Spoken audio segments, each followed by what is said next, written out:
With us now is Ronald Yates, a former foreign correspondent for the Chicago Tribune and Dean and Professor Emeritus of the College of Media at the University of Illinois. Ron, thank you so much for joining us. It's great to be here, Cindy. So just to fill out a little bit more of your bio, since it's impressive, not only did you cover the fall of South Vietnam in '75, but you were also in Cambodia at the time, and you were also in Afghanistan at the end of the Soviet Union's occupation in 1987. And you also covered the Tiananmen Square massacre in Beijing and revolutions in Nicaragua, El Salvador, and Guatemala, just for good measure. So I wanted to have you on today because we keep hearing, mostly seeing, these comparisons between the fall of South Vietnam and the Taliban takeover in Afghanistan.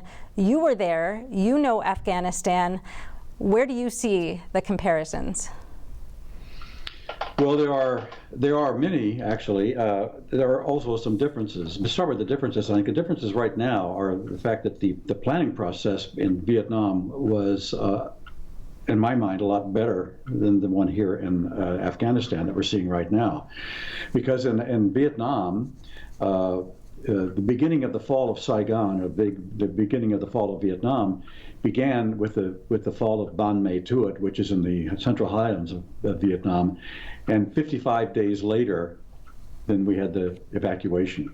So within that span of 55 days, we had about 25,000 Vietnamese taken out of the country who were very close with the Americans, had worked very closely with us. And here in Afghanistan, we've had 7 months of the Biden administration, and much longer than 55 days in Vietnam, and yet very few Afghans have been taken out of the country who were working closely with Americans. And so now we're at this point where we have this big crush of people trying to get into the airport, trying to get out. And despite what the administration is saying, I don't believe that this is going as smoothly as they like to have us believe. So where you might have 35 or 40,000 Afghans who should be out of the country, they're not out. So in my mind, that's a huge difference right off the bat. Another big difference, of course, is the fact that the armies are different. And the North Vietnamese army was very well coordinated, very well managed, very disciplined. And it was a unified entity, whereas the Taliban are a very loosely grouped organization of warlords and their private armies kind of cobbled together. And there is no great unity there, I don't believe. So when we talk about, well, we're in discussions with the Taliban about getting people out and all that, that's just not true, because I don't believe there is any one person who is in charge of the Taliban army, the military. So those are the differences.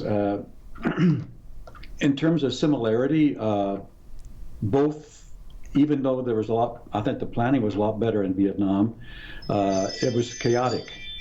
It was very chaotic, and on that day, and it's not, we're seeing the same thing in Afghanistan. A lot of chaos. People trying to get in Vietnam. You had people trying to get into the embassy, climbing over the walls of the embassy. They were desperate. There were thousands of people surrounding the embassy, desperate to get out, and they couldn't get into the embassy because the Marines were smashing their hands with their rifle butts and whatever.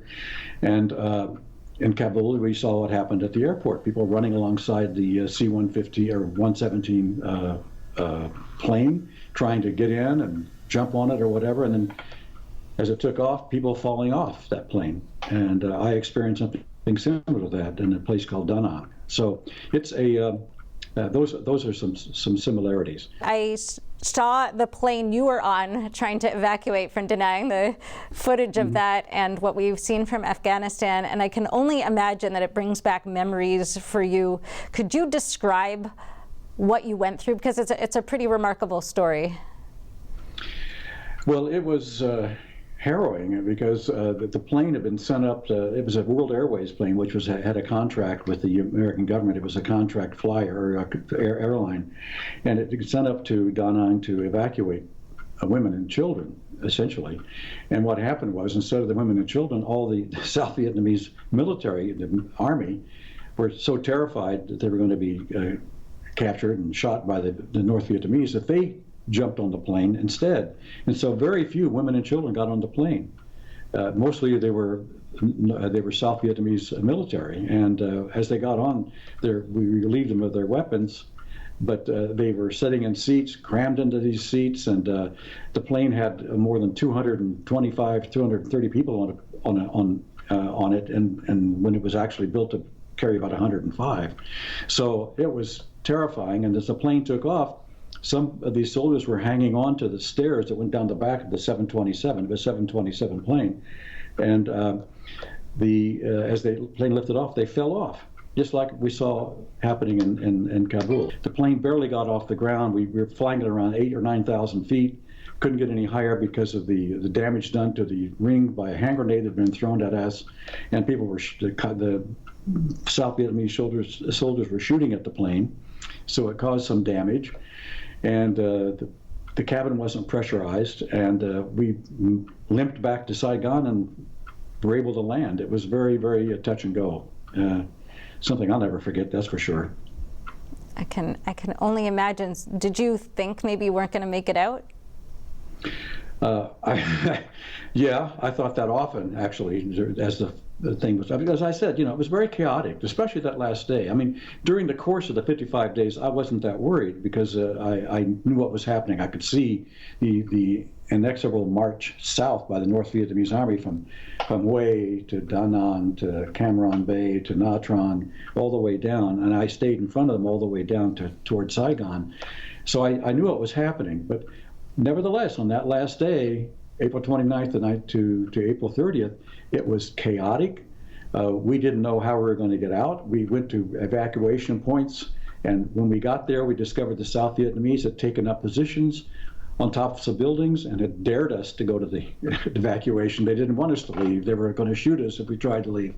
So we had to keep wandering around Saigon trying to figure out how we were going to get out. And finally, we managed to get onto a Marine Corps bus that had stopped at the University of Maryland Extension building.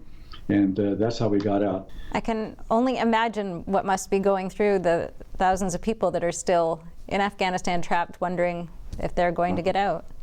It's terrifying for them because I know exactly what they're feeling. I mean, your adrenaline is rushing. You're just desperately trying to figure out how to get on a plane to get out of there. There's no other way to get out. You can't walk out. You can't go across the border. Where are you going to go? To Iran? I don't think so. So you've got. I mean, the Afghans, I think you're going to see a lot of Afghanis trying to get out of the country in the next few months, sneak out over the borders to Pakistan, to Iran and other places. But for the Americans, I suspect they're going to get most of the Americans out because I think the Taliban would be stupid to keep Americans from leaving. But they will try to keep the Afghanis from leaving. I'm positive they'll try to keep them from leaving because they want to punish them.